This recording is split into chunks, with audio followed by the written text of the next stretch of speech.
Nobody puts a banner over their garage to celebrate their father leaving. Nobody normal, anyway. My name is Ray Hollis. I'm 54 years old. I've got a bad knee from 30 years of warehouse floors, and until 9 days ago, I lived in the back bedroom of my son Derek's house on Clover Mill Road in Eastbrook, a quiet brick house suburb on Columbus's east side, the kind of neighborhood where people mow their lawns on Saturday mornings and wave at you whether they like you or not. I moved in after the divorce 2 years ago. Sandra and I signed the papers on a Wednesday, and by Friday I had 2 duffel bags and a folding table in Derek's spare room. Wasn't supposed to be permanent. That's what I told myself every single morning while I made coffee and listened to my daughter-in-law Brenna moving around upstairs like she was trying to sand the floor with her heels. 2 years. I paid rent. Not a lot. $600 a month. But I paid it. I fixed Derek's gutters in October, rebuilt his back fence after the windstorm in March, watched their dog Cooper 4 weekends in a row while they went up to Lake Erie. I was not a freeloader. I need you to understand that before we go any further, because what I'm about to describe is going to make you question whether I was living in a house or a trap. Derek called me into the kitchen on a Sunday. June 1st, 6 days before all of this, and sat across from me with his hands folded like he was about to fire an employee. He's 31. He's got his mother's jawline and my stubbornness, which is a combination that has never once worked in anyone's favor. Dad, Brenna and I have been talking. Oh, here we go. And we feel like it's time for you to find your own place. Okay, we needed the room. Brenna's sister might be coming. Derek. I said okay. He blinked. I think he'd rehearsed a longer speech. Brenna was standing in the doorway with her arms crossed, wearing the expression she reserves for people who've disappointed her. Which, near as I can tell, is everyone alive. She's not a bad person. She's just the kind of woman who treats every room like a courtroom and every conversation like a verdict. We'll give you 2 weeks, Derek added. I'll be out in 1. And I meant it. I'm not a man who overstays a welcome once the welcome has been officially revoked. I spent that week at my buddy Gary's place, Gary Hutchins, who I've known since we were both getting sunburned at Buckeye football games in 1993, sleeping on his pull-out couch and calling apartment listings every morning. I found a 1-bedroom on Fenwick Avenue, 2 miles from Eastbrook. Move-in date of June 14th. All I needed was to go back to Clover Mill Road on Saturday the 7th and grab my last box. Tools, mostly. An old radio. My father's pocket watch. I didn't know what was waiting for me. I pulled up to the house at 2:14 in the afternoon and sat in my truck for exactly 4 seconds before I understood that this was not a normal Saturday. There were cars lining both sides of Clover Mill Road. I recognized Gary's Silverado. Wait. Gary knew about this. And Derek's boss's Audi. And no fewer than 3 other vehicles belonging to people from Derek's office. Music was coming from the backyard. A folding table with a red cooler sat on the driveway, and stretched across the front of the garage in black block letters on a white vinyl banner printed neat as a highway sign. Goodbye. Freeloader. Don't come back. I sat in that truck for a long time. Don't react. Don't give them the reaction. I got out. I walked to the front door.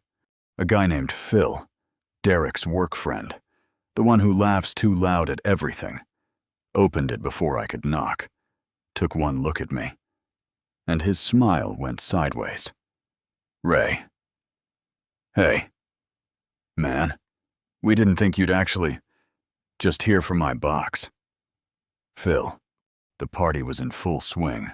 Backyard, side yard, kitchen spilling onto the patio. Maybe 30 people, some of whom I recognized. Some I'd never seen. Brenna was holding a glass of white wine and talking to her friend Sasha. And when she saw me walk through the back door, she went very still for a moment, the way a person goes still when something unexpected but not entirely unwelcome has happened. Derek was standing at the grill. He saw me. His jaw moved, but nothing came out. Good. I walked through that party like a ghost. People stepped aside. Nobody said anything useful. I went to the spare room, picked up my box. Not heavy, maybe 20 pounds, and I walked back out through the kitchen, to the side yard, and around to the front of the house, and I stopped in front of that banner. I put the box down. I took out my phone, and I photographed it. Careful, wide angle. The whole thing. The banner, the house number, the cars in the driveway, the balloons somebody had tied to the mailbox. I took 7 photos from 4 different angles. Then I took a video. Slow pan left to right, catching the banner and the party guests visible through the side gate. Derek had come around the front of the house. Dad. It's just a joke.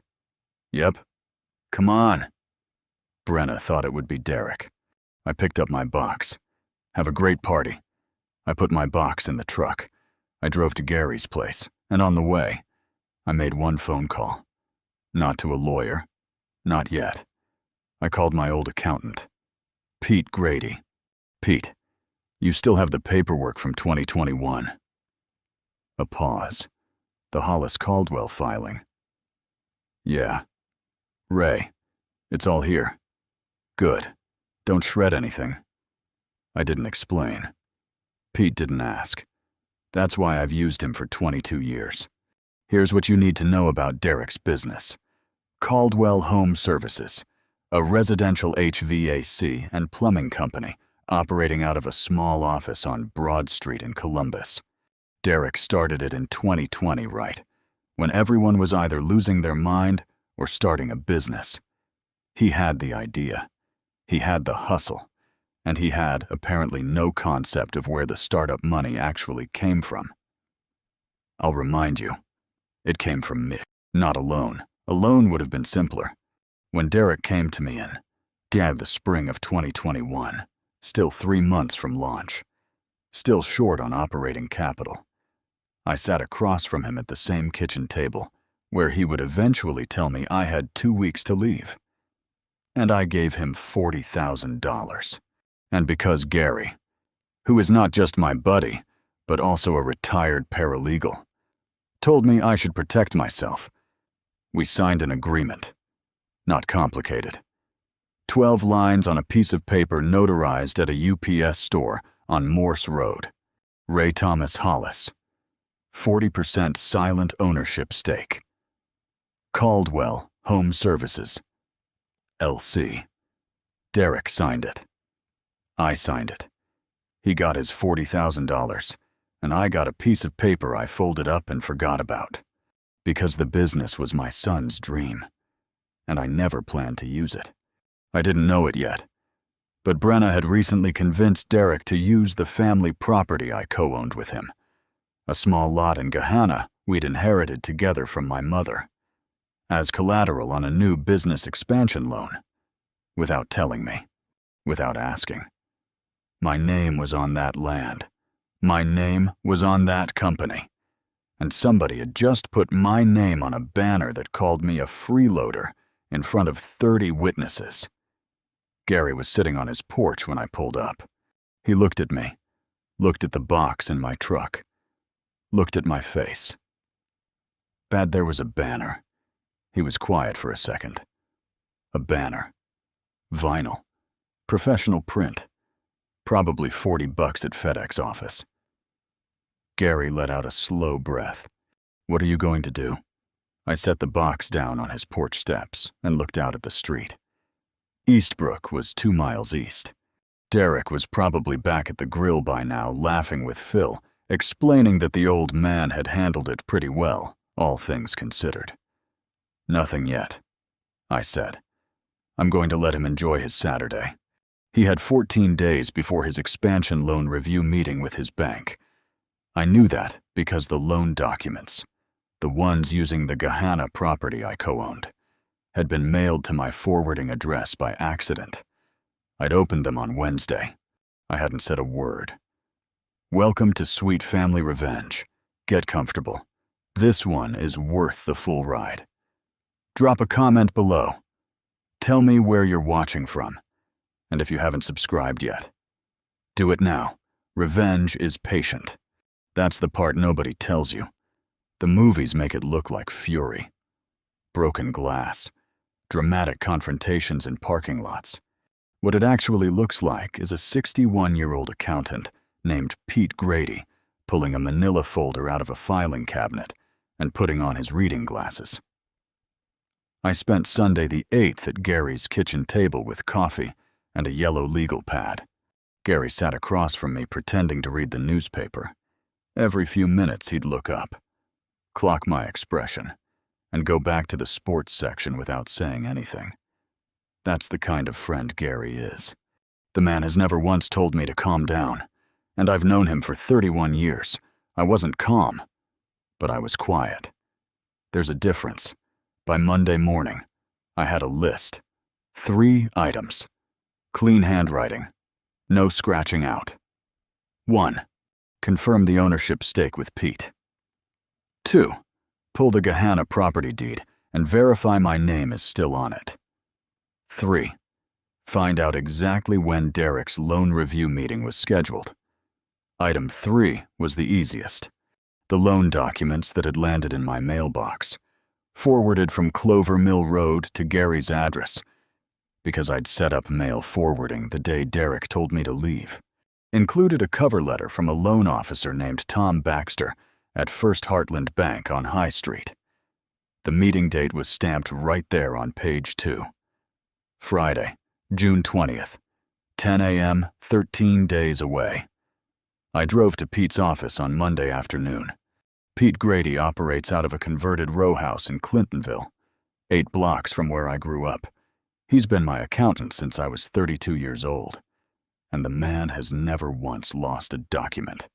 His filing system looks like organized chaos, but he can find anything in under 4 minutes. I've tested this. He had the 2021 agreement on his desk before I finished explaining why I was there. 40% Ray. He tapped the signature line. Derek's signature. Your signature. Notarized. It's solid. Solid how? Solid like it would hold up in any Ohio civil court. You're a minority stakeholder, but you're a real one. You have standing. Derek can't take on major debt obligations that affect the business without at minimum notifying you. I let that sit for a second. And the Gahanna property, Pete pulled up something on his computer. Your name's still on the deed. I checked this morning when you called. It's a co-ownership. You and Derek. Equal shares inherited from your mother's estate in 2019. And he used it as collateral. Pete looked at me over his glasses. He's got the face of a man who has seen a lot of financial messes and is always mildly disappointed, but never surprised. Without your written consent, that's a problem. For the loans. But more importantly, for Derek. I picked up the manila folder, the ownership agreement, the loan documents, the deed, all of it. 3 neat piles. Pete, I need you to put all of this in order for me. Clean copies, the kind you'd bring to a bank. He nodded slowly. Ray, what exactly are you planning? I'm planning to attend a meeting. The 12 days between the banner and the bank meeting were the strangest of my adult life. Not because anything dramatic happened. Nothing did. I woke up at Gary's place every morning, drank my coffee, called a few apartment listings, watched the evening news. I went to see my daughter Joni twice. She lives in Hilliard, west side of Columbus, and she'd heard about the barbecue from one of Brenna's cousins, who apparently couldn't resist texting her about the banner. Dad. Joni's voice on the phone was the kind of quiet that means she is actually furious. Tell me the banner thing isn't true. It's true. A long pause. I'm going to call Derek. Don't. Dad, Joni. I need you to not call Derek. Not yet. Can you do that for me? Another pause. What are you doing waiting? She knows me well enough to know that when I say waiting, I mean I'm doing something that is going to make a lot of noise. And I'd prefer nobody warn the neighbors. I saw Derek once during those 2 weeks. Ran into him at the Kroger on Livingston Avenue. Wednesday the 11th, late afternoon. He was in the cereal aisle. He saw me first, and for a split second, I watched his whole face try to decide whether to look guilty or indifferent. He landed on something in between, which meant he looked like a man having a very minor stroke in the Cheerios section. Dad. Hey. Derek. You find a place I did. Good. That's good. He shifted his basket. Look, the banner thing. Brenna thought it would be funny. I know it probably. Derek. Are you out of half and half? He blinked. What? Half and half? You've been standing in front of the dairy section for 20 seconds. He looked at the refrigerator case behind him. Oh. Yeah. Don't forget it. And I walked away. Don't give them the satisfaction of knowing you're hurt. And don't give them any warning that you know what you know. I drove home, Gary's home, and I sat on the porch and thought about my father's pocket watch, which was still in that box of tools, which was still in Gary's garage. My father worked at the International Harvester plant in Springfield for 28 years. He never once complained about a single one of those days. He said working for something gave a man shape. Said a man without work was just a man-shaped hole in the air. I'd worked since I was 16 warehouse. Forklift. 10 years in logistics management. Another 12 running operations for a mid-sized supply company before the buyout that ended that particular chapter. I was not, by any stretch, a freeloader. That banner was going to cost somebody. Friday, June 13th, a week before the meeting. I drove to FedEx office on Morse Road, the same one where I'm fairly certain Brenna had the banner printed. I asked the woman at the counter. Her name tag said Nikki, whether they could print a banner for me. Same dimensions as a standard garage banner. White vinyl, black text. Sure. Hun. What do you want it to say? I handed her a folded piece of paper. She opened it, read it, and her eyebrows went up approximately 1 inch. Okay, she said. You want it ready by when Thursday the 19th? No problem. I paid cash. $22.50. The best $22 I ever spent. On the evening of Thursday the 19th. I picked up my banner from Nikki at FedEx office. I stopped by Pete's office and picked up the document packet he'd prepared. Clean copies. Tabbed. In a brown leather portfolio I'd bought at Staples for $11. I went back to Gary's place, and Gary and I sat on the porch with 2 beers, and I told him the full plan for the first time, when I finished. Gary was quiet for a long moment. He took a sip of his beer. He looked out at the street. Ray, you're sure about this? I've been sure since the moment I saw the banner. You know Derek's going to be humiliated. He humiliated me in front of 30 people and put it on vinyl. Gary thought about this. Fair point. Another sip. You want company tomorrow? No, I need you to do one thing for me. Though, name it. Call Brenna's cell at 9:55 tomorrow morning, and say what nothing complicated. Just tell her she left her car lights on. Gary looked at me. A slow smile started at the corner of his mouth. You want her distracted. I want her phone in her hand, and her attention somewhere else for about 60 seconds. And what happens in those 60 seconds? I picked up my beer. Derek opens a portfolio. If you've been listening for a while and want stories like this to keep coming, It really helps if you hit that like button and subscribe. 97% of people never do, but it's what keeps this whole thing running. So, thank you for real. The thing about a well-dressed man carrying a leather portfolio is that nobody questions him. Nobody stops him in a lobby and asks what he's doing there. He just walks like he belongs, like the building was expecting him. I wore the gray suit I'd bought for my mother's funeral in 2019. Still fit. Sandra always said that suit made me look like a man who made decisions. I was about to make one. First Heartland Bank sits in a renovated 3-story building on High Street in downtown Columbus, between a coffee shop and a parking garage. The lobby has marble floors, potted plants that might be real, and a receptionist at a curved desk who looked up when I came in. Ray Hollis. I'm here for the 10 a.m. meeting. Tom Baxter's loan review. I don't see you on the I'm a stakeholder in the business under review. 40% ownership on file. I have documentation. I said it like I was describing the weather. She picked up the phone. 2 minutes later, Tom Baxter himself came through a glass door. Mid-50s. Tie too tight. The expression of a man who liked things to be orderly and could already sense that today was not going to be orderly. Mr. Hollis. Tom. Thanks for seeing me. We shook hands. Firm. Dry. Don't let them see anything.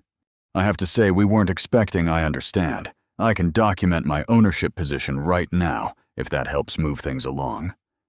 He looked at the portfolio in my hand. He looked at me. Let's go upstairs. The conference room on the second floor was glass-walled. Long table, 6 chairs. Derek was already seated when I walked in. And the moment, that single moment when he looked up from his phone and registered my face, is something I will carry to my grave. It wasn't anger. It wasn't even surprise. Exactly. It was the specific expression of a man who has just understood that a thing he believed was finished is not. In fact, finished. Like finding out the house you sold still has your name on it. Brenna wasn't there. 60 seconds. Also at the table, a woman named Sandra Price from the bank's commercial lending division, and a man I didn't recognize who turned out to be Derek's business partner. A quiet guy named Todd, who shook my hand with zero idea what was happening, and looked like he wanted to stay that way. Tom Baxter cleared his throat. Mr. Hollis. Ray. Perhaps you can explain your interest in today's review. I opened the portfolio. I laid the ownership agreement on the table. Face up, where everyone could see it. I hold a 40% silent stake in Caldwell Home Services, established in 2021. The expansion loan currently under review would leverage the Gahanna property as collateral. A property I co-own with Derek. My consent was not obtained before this application was filed. I slid a copy toward Sandra Price. You'll find the deed attached. Tab 2. Derek was looking at the ownership agreement like it was a weather forecast for a hurricane that was currently happening. Dad. Tab 3. I continued. Is a letter from my attorney confirming that any lien placed on the Gahanna property without my written authorization is contestable and would place the loan in a problematic legal position. I didn't have an attorney. I had Pete Grady, who had a nephew named Jeff, who had been practicing real estate law in Dublin, Ohio for 6 years, and who had written that letter in 40 minutes on Wednesday afternoon for a flat fee of $300. Every word was accurate. Every word was legal. None of it was a bluff. Sandra Price was reading. Tom Baxter was reading. Todd was looking at the ceiling in the specific way of a man who has decided he is not involved in whatever this is. Derek looked at me. You came here to blow up my loan. And here's the moment, right here. This is the one I've been waiting for. No. I reached into the portfolio one more time, I came here to give you this. I placed the last document on the table. A single page. Clean type. Short. A buyout offer. $40,000. Exactly what I'd put in for my 40% stake. Fair. Clean. Nothing punitive. Derek stared at it. You want your money back. What I want, I said, is for you to understand what was actually on the line when you hung that banner. This is about the banner.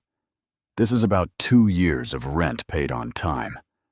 A fence rebuilt, gutters cleared in October, 4 weekends of dog sitting, and a $40,000 investment I never once asked you about.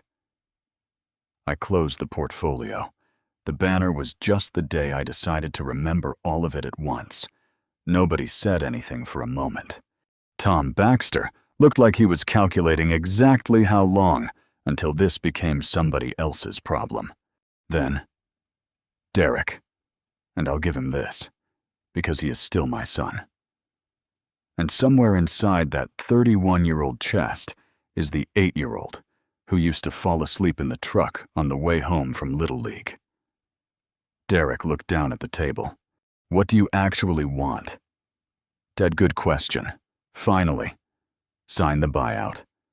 $40,000 back into my account. And one other thing. What a photograph. 8 by 10. Printed at Walgreens. The banner. The balloons on the mailbox. The house number clear as a street sign. 30 guests visible through the side gate. Laughing. Red cups in hand. A written apology. To me. From you and Brenna both. Handwritten and delivered personally to every person who was at that party. I tapped the photo. You have their names. You invited them. And if I do that, I slid one more paper across the table. A transfer agreement. 40% of Caldwell Home Services transferred back to Derek Caldwell as a gift. Contingent on the buyout and the apology. Then the stake is yours again. Clean. No conditions. Todd, who had been studying the ceiling for 4 minutes, looked back at the table. His whole face changed. Derek, Todd said quietly. Take the deal. The buyout hit my account on Monday the 23rd. $40,000. The apology letters took longer. Brenna, to her credit, wrote hers first, and it was 4 paragraphs. I read it a few times. It's genuine enough. Derek's was shorter, but he looked me in the eye when he handed it over at Joni's house, which is where we'd agreed to do the exchange. Joni made coffee. She didn't say anything. She didn't have to. The ownership stake transferred back to Derek on June 30th. Caldwell Home Services is his again. Free and clear. The expansion loan was reprocessed with the Gahanna property properly removed from the collateral. Tom Baxter's office handled that part quietly and quickly, which told me they were relieved not to have a legal dispute attached to their paperwork. I moved into my apartment on Fenwick Avenue on June 14th, 1 week before the meeting.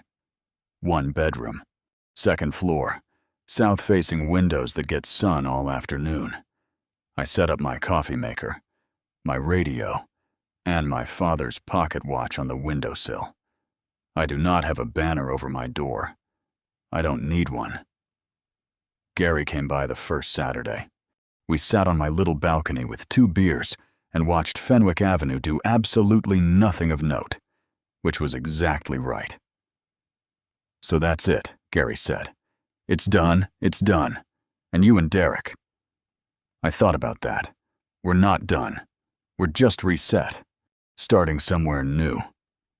You think he learned something? I think he learned that I kept a piece of paper from 2021 in Pete Grady's filing cabinet. I took a sip of my beer. The rest, he'll figure out on his own. Gary was quiet for a minute. Then, the banner at FedEx office, the one you had printed. Yeah, you never used it. Nope. What did it say? I smiled. First real smile in 3 weeks. It said, 40%. See you at the bank. Gary started laughing. Deep. Chest out. Can't stop himself laughing. The kind I hadn't heard since before any of this started. It felt like something starting to go right. If you liked the story, join our community by hitting that like button and subscribing for more real, raw, and family-centered stories. Watching Gary laugh like that, I realized there are some sounds you don't fully appreciate until they've been missing for a long time. It wasn't just laughter. It was relief. It was the weight of weeks finally lifting from his shoulders. It was the unmistakable sound of someone realizing they had survived something they once believed might break them, for the first time in what felt like forever. Neither of us was thinking about percentages, paperwork, negotiations, or who had said what behind closed doors. We were simply two people sharing a moment that no contract could ever capture. I found myself laughing too, not because the joke was particularly clever, but because it reminded me of who we had been before stress turned every conversation into a strategy session. Sometimes healing begins with something as simple as hearing someone you care about laugh without forcing it. As we walked toward the parking lot, Gary shook his head and smiled. You know, he said, I spent weeks preparing for every possible outcome except this one. I asked him what he meant. I prepared to lose. I prepared to fight. I even prepared to walk away. I never prepared for everything to work out. And we both laughed again because there was something wonderfully honest about that admission. Life has a way of convincing us to rehearse disasters while leaving us completely unprepared for joy. We spend so much energy imagining what could go wrong that we forget to imagine what happens if things finally go right. Looking back, the sign that read 40%, see you at the bank, became something entirely different in my mind. It stopped being a clever comeback that never got used and became a reminder that the strongest victories are often the ones you never have to celebrate out loud. Real confidence doesn't always need the final word. Sometimes it quietly folds the sign back up, leaves it in the trunk of the car, and drives home knowing the truth has already done its job. Months later, I found that old sign while cleaning out the garage. The paper was slightly bent around the edges, and the ink had begun to fade. I held it for a moment before smiling to myself. Then I carefully folded it one last time and tucked it into a drawer. Not because I expected to need it again, but because it reminded me of an important lesson. Preparation is valuable, but peace is priceless. Winning isn't always about proving someone else wrong. Sometimes it's about reaching the point where you no longer feel the need to prove anything at all. Gary and I still joke about that sign whenever we get together, every now and then. One of us will grin and say, 40%, and the other will answer, see you at the bank. Then we'll both laugh because we know the words stopped being about money a long time ago. They became shorthand for perseverance, for trusting the process, and for remembering that even during the hardest weeks, hope was quietly waiting just around the corner. If this story leaves you with anything, let it be this: never assume the chapter you're struggling through is the one that defines your life. Some of the happiest memories begin immediately after the pages you were most afraid to turn. Keep showing up. Keep doing the right thing. Keep believing that better days are possible, even when you can't yet see them. One day, you'll look back on the season that almost defeated you and realize it also introduced you to a strength you never knew you had. And when that day comes, the sound you'll remember most won't be the arguments, the setbacks, or the uncertainty. It'll be the laughter that finally returned, filling the silence with hope and reminding you that sometimes the best endings don't arrive with fireworks. They arrive with the simple, unmistakable sound of someone you love laughing like themselves again.